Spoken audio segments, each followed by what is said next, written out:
8 দিন পরে সকাল হলে স্বামী মারা যাবে, তাই আপনাদের কাছে বললেন দাও না গো দুটো পদরে নু আমার স্বামীর জন্য। আমার কেউ নেই, আমি গরিব বাড়ির মেয়ে, আমি গরিব বাড়ির বউ। আমাকে দেবী পরীক্ষা করতে এসে আমার স্বামীকে নিয়ে নিচ্ছে, তোমরা দাও না, আমায় দুটো ভিক্ষা দাও না।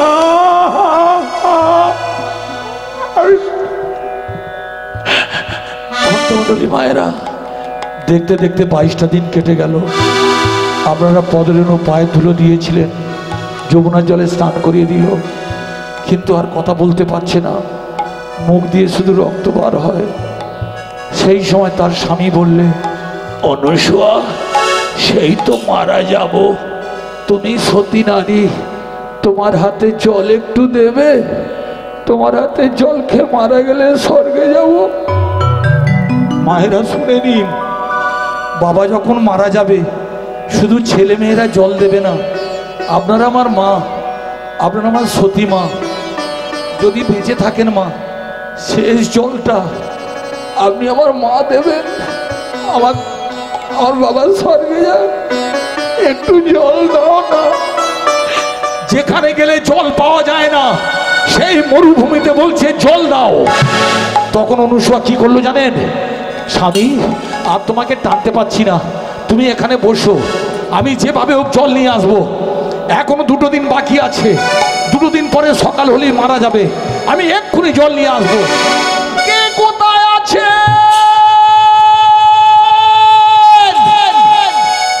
আমার স্বামী বাঁচবে না, আমার একটু জল দিন, আমার স্বামীকে আমি ফিরিয়ে নিয়ে যাব, একটু জল দিন। ভক্তমণ্ডলী মায়েরা, তখন দেবী দুর্গা 3য়বার পরীক্ষা করতে আসছেন। ঘোড়ার পিঠের ওপর উঠেছিলেন, ঘোড়ার পিঠের ওপর উঠে চাবুক মারতে মারতে গেরুয়া বসন তান্ত্রিক সাধু সেজে হাতে কুমান্ডলি নিয়ে ওই পথ দিয়ে আসছে। এই কাম্বা চল চল চল।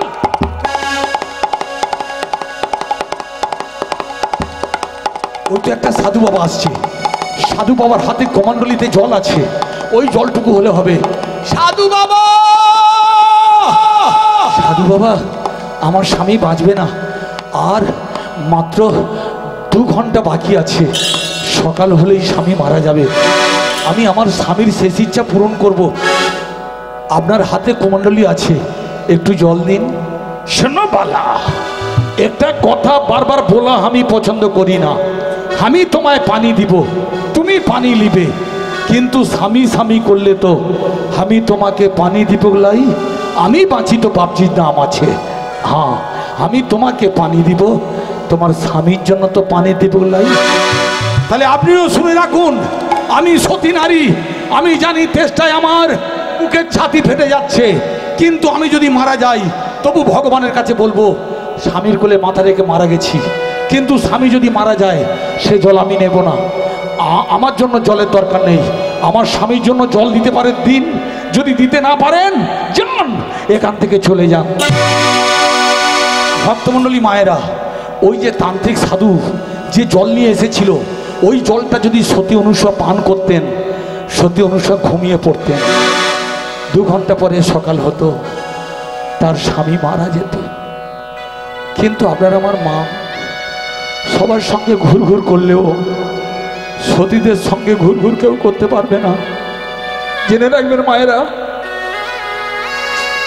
সতীদের ওপর যারা হাত বাড়াবে আপনাদের হাইকোর্ট বিচার দিতে পারে না, আপনাদের সুপ্রিম কোর্ট এনআরএসের মেয়েটাকে বিচার দিতে পারে না, সিবিআই ইডি বিচার দিতে পারে না, কিন্তু আপনারা অপেক্ষা করুন, এর বিচার হবে। ভগবানের বিচার 3 ঘন্টায় নয়, সময় একটু লাগবে। যারা যে মেয়েটার বাবা ভালো ফল খাওয়াতে পারে না, ভগবান তাকে ভালো মাতা দিয়েছিল, তাই সে MBBS পাস করে MD ডিগ্রিটা নিচ্ছিল, সে প্রতিবাদ করেছিল বলে ডাক্তারদের 2টো ঘর মা, একটা ঘর তার হাউস মানে বাড়ি, আর একটা হসপিটাল। তার কর্মক্ষেত্রে তাকে মেরে দিয়েছে জানো মা। তাই সতীদের গায়ে যারা হাত দেবে, হাইকোর্ট বিচার দিতে নাই পারুক, সুপ্রিম কোর্ট টাকা খেয়ে বিচার দিতে না পারুক, নিশ্চয় ভগবান বিচার দেবে। তাই এই জল আমি নেব না, আপনি চলে যান। তখন দেবী দুর্গা বললে, শোনো বালা, এত করে বলছি হ্যাঁ হ্যাঁ, আমার কোনো কথা লিখছ না। আমি একটা মন্ত্রসূত কুড়াল দিব, ওই কুড়ালটা নিয়ে এক কোপে যদি দক্ষিণ পদ কাটতে পারো, লেকিন যতটুকু রক্ত বেরিয়ে আসবে ততটুকু রক্ত পানি হয়ে যাবে। বলো বালা, তুমি রাজি আছো? অনুসূয়া ভাবলো, পাটা কাটলে জল, জলটা স্বামীকে দেব, তাতে আমার জীবন ধন্য হবে, স্বামীর শেষ ইচ্ছা পূরণ করব। মায়েরা জেনে রাখবেন, ছেলেরা যা ভাবে ভাবুক, মায়েরা চিরকাল তার স্বামীর কথাই শোনে।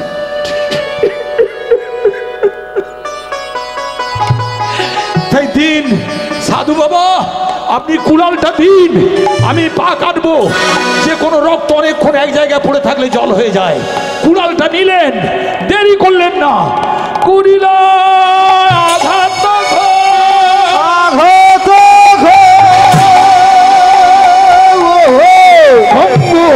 দক্ষিণ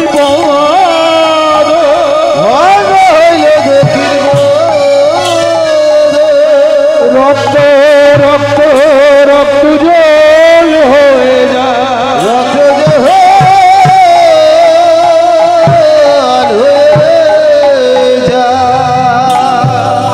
মায়েরা ডান পাটা কেটে বাদ দিল।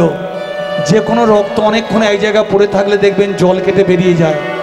সে জল দেখতে পেল। মাগো, মরুভূমি তো রাজস্থানের মরুভূমি, কোনো পাত্র পেল না। তাই কি করলো জানেন? যে শতছিদ্র কাপড়টা পরেছিল, ছেঁড়া কাপড়, সেই কাপড়ের আঁচল দিক থেকে কেটে নিল। মায়েরা জেনে রাখবেন, মেয়েদের দুটো কষ্ট হলে পৃথিবীতে লক্ষ্মী থাকবে না। মাগো, ভাতের অভাব থাকতে পারে, কিন্তু লজ্জা নিবারণ করতে পারবে না। তাই জানো মা, একটা কথা বলে যাই, আমার দাদা যদি দুর্গা পুজোয় আপনাদের দুটো কাপড় এনে দেয়, এই পাড়ার যে মাটা ষষ্ঠী পুজো অথবা অষ্টমী বরণ সাজিয়ে যদি পুষ্পাঞ্জলি দিতে না পারে নতুন কাপড়ের অভাবে, আপনি একটা কাপড় তাকে দিয়ে দেবে জানো মা, ভগবান আপনাকে সব ফিরিয়ে দেবে। ছেঁড়া কাপড় লজ্জা নিবারণ করতে পারছে না, সেই কাপড়টা ছিঁড়ে নিয়ে ওই জলে ডুবিয়েছে, জলে ডুবিয়ে বাঁ পায়ের ওপর ভর দিয়েছে। এবার স্বামীর কাছে জলটা নিয়ে যাব, বাঁ পায়ের উপর ভর দিয়ে ডান পায়ের উপর ভর দিতে যখন যাবেন, তখন সে বুঝতে পারলো তার ডান পা কেটে বাদ গেছে। এবার কিভাবে নিয়ে যাবে? তবে আপনারা জেনে রাখবেন, সবাইকে জব্দ করতে পারলেও ভারতবর্ষের মুনি ঋষির দেশ, সতী সাবিত্রীর দেশ, এই দেশের মেয়েদের কেউ কোনদিন আটকাতে পারে না। আপনারা সীতাকে পারেন না, সাবিত্রীকে পারেন না, বেহুলাকে পারবেন না, অনুসূয়াকেও পারবেন না। অনুসূয়া কি করলো জানেন? মাগো, ওই জলটা নিয়েছে, কাপড়টা ছিঁড়ে নিয়ে জলটা নিয়ে এইভাবে নিয়েছে, তারপর বুকের উপর ভর দিয়েছে, কুনের উপর ভর দিয়ে যেভাবে যায় সেভাবে যাচ্ছে স্বামীর দিকে। আর ভগবান বলছে, অনুসূয়া তোমার কোনো ভয় নেই, দেবী তোমার দুর্গা তোমার ডান পাটা কেটে বাদ দিয়েছে। ওর স্বামী 5 বার প্রণাম করেছিল, ও 500 বার পরীক্ষা করুক, দুঃখ নেই। যখন পাটা কেটে বাদ দিয়েছে, আমি মেনে নেব না। কি বলছি বুঝতে পারছেন? আপনার ছেলে উচ্চ মাধ্যমিক পরীক্ষা দিচ্ছে, আপনি স্কুলের বট গাছের গোড়ায় বসে আছেন, আপনার ছেলের পাটা যদি মাস্টারমশাই কেটে বাদ দেয়, আপনি প্রতিবাদ করবেন না?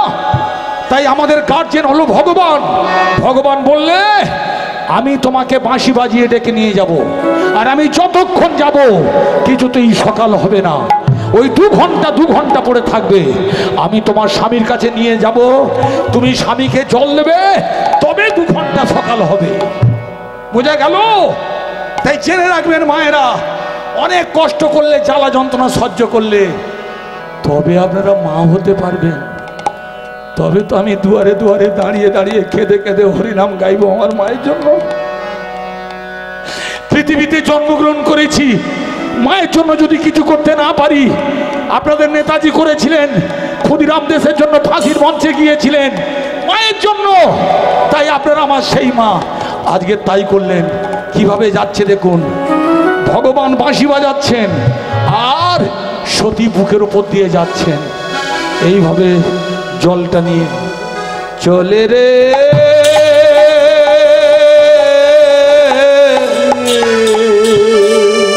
অনুসুয়া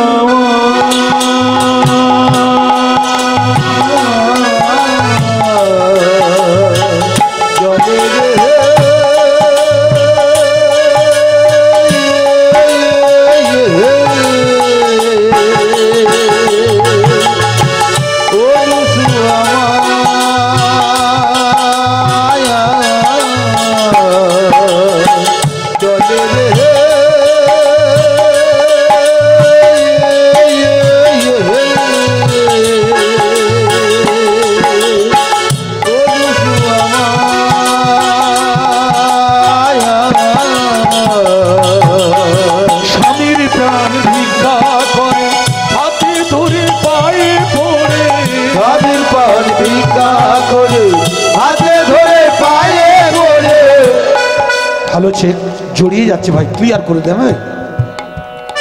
হ্যাঁ, তোর মাইক ভালো, কোথায় অপারেটিং এর ভুল হচ্ছে। স্বামীর প্রাণ ভিক্ষা করে হাতে ধরে পায়ে পড়ে, স্বামীর প্রাণ ভিক্ষা করে হাতে ধরে পায়ে পড়ে। এইভাবে টানতে টানতে নিজের স্বামীর কাছে পৌঁছে গেলেন। ভগবান তাকে পৌঁছে দিলেন। যে করে আমার আশ, আমি তার করি সর্বনাশ। তাই জেনে রাখবেন মা, সত্যি যারা বৈষ্ণব হবে, ছেলে যদি মরে তার ছেলে আগে মরবে, বিষ যদি পড়ে তার পুকুরে আগে বিষ পড়বে। তাই ভক্তমণ্ডলী মায়েরা, ভগবান গৌরহরি যে বাড়িতে গান গাইছিলেন, হরিনাম করছিলেন, সেটা শ্রীবাস পণ্ডিত। সেই বাড়িতে সেই রাত্রে তার ছেলেটাই মারা গিয়েছিল। এরপরে কেউ হরিনাম গাইবে মা? আপনারা কি মনে করছেন আমার ক্ষতি হয় না?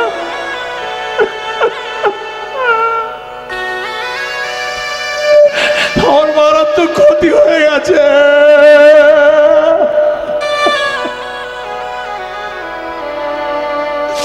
আমার স্বামীকে আমি বাঁচাতে পারবো না।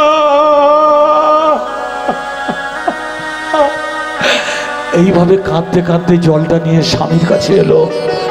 স্বামী, হ্যাঁ গো, শুনতে পাচ্ছ? এবার তার স্বামী কি বলছে দেখুন। আরে তুই 8 দিন আগে জল আনতে গিয়েছিলিস, 2 ঘন্টা পরে সকাল হবে, সকাল হলেই আমি মারা যাব। তুই এখন জল নিয়ে এসেছিস, তুই কি ভেবেছিস আমি কিচ্ছু বুঝি না? আমি পরিষ্কার বুঝতে পারছি আমার মতো স্বামী তোর ভালো লাগে না। আমি বিকলাঙ্গ, কুষ্ঠ ব্যাধি, আর কিছুক্ষণ পরে মারা যাব। তাই তুই 8 দিন আগে বেরিয়ে আর 2 ঘন্টা বাকি আছে তুই এসেছিস। আমি বুঝতে পারছি আমার মতো স্বামীকে তোর ভালো লাগে না। তুই আগে থেকে স্বামী ধরতে গিয়েছিলিস। দেখলেন সতীরা কার কাছ থেকে সবচেয়ে দামি দামি পুরস্কার পায় জানো বৌদিমণি? তুমি আমার মা, প্রথম আঘাতটা পাবে আমার দাদার কাছ থেকে। তৈরি থেকো। এমনি এমনি আমি বলি, আমি 1 ঘন্টার জন্য মেয়ে ছেলে হবো না। এদের এত জ্বালা। যে পা কেটে জল আনলো তাকে দাঁড়িয়ে দাঁড়িয়ে লাথি মারছে। বেরো হতচ্ছাড়ি, কুল্লাসিনী, আমার মতো স্বামী তোর ভালো লাগে না। আমি মারা যাব জানতে পেরে তুই আগে থেকে স্বামী ধরতে গিয়েছিলিস। বেরো, দূর হয়ে যা, যা যা যা।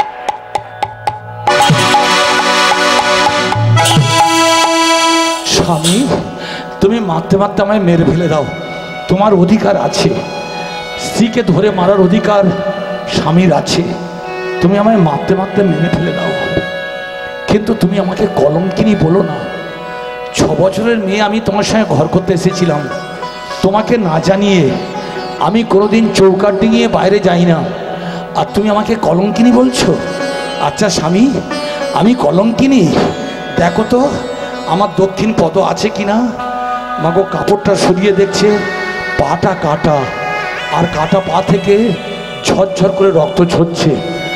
তখন অনুসূয়ার স্বামী বুঝতে পারলেন, অত্রিমণি বুঝতে পারলেন যে পা কেটে স্বামীর জন্য জল নিয়ে আসতে পারে, নিশ্চয়ই সে স্বামীকে বাঁচাবে।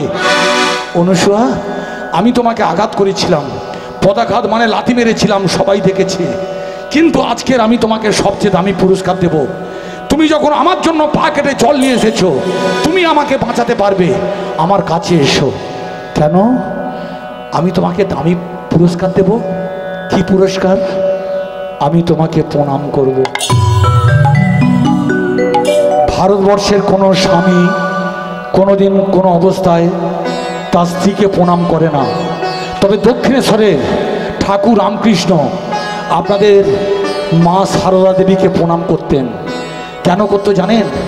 আপনাদের ঠাকুর রামকৃষ্ণ ভেবেছিলেন তার কাছে দুটো মা এসেছে, একটা মা কালী, তার হাত থেকে পুজো নিতে এসেছে, আর একটা মা দেবী সারদা, তার সংসার গুছিয়ে দিতে এসেছে।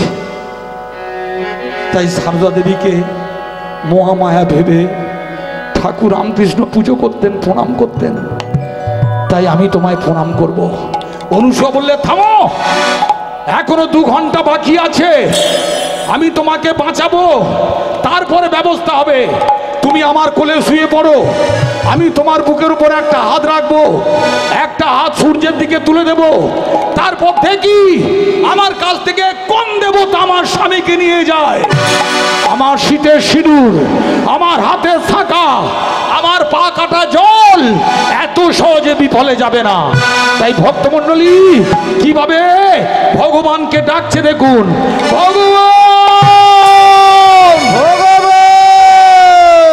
সাধু বাবা বলেছিলেন সূর্য উঠলেই স্বামী মারা যাবে, এখনো 2 ঘন্টা বাকি আছে।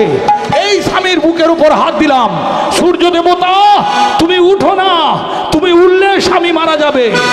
উদয়গিরিতে তুমি ওঠো না,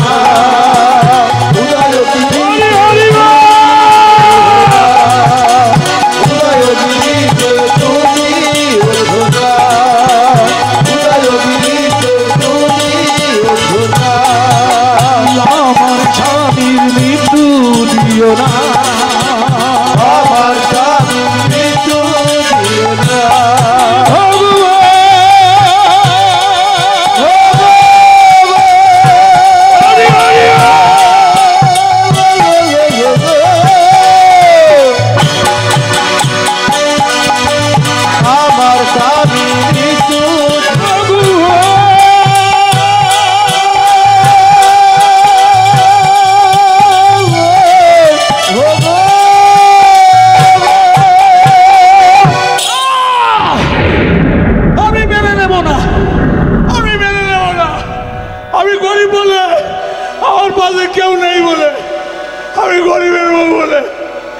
সূর্য উঠবে, আমার কথা শুনবে না? ঠিক আছে, ঠিক আছে, তাহলে তুমি শোনো। আমি যদি সতী নারী হই জগতে, আমি যদি সতী নারী হই জগতে, আমি যদি সতী নারী হই জগতে, আমি যদি সতী নারী হই জগতে,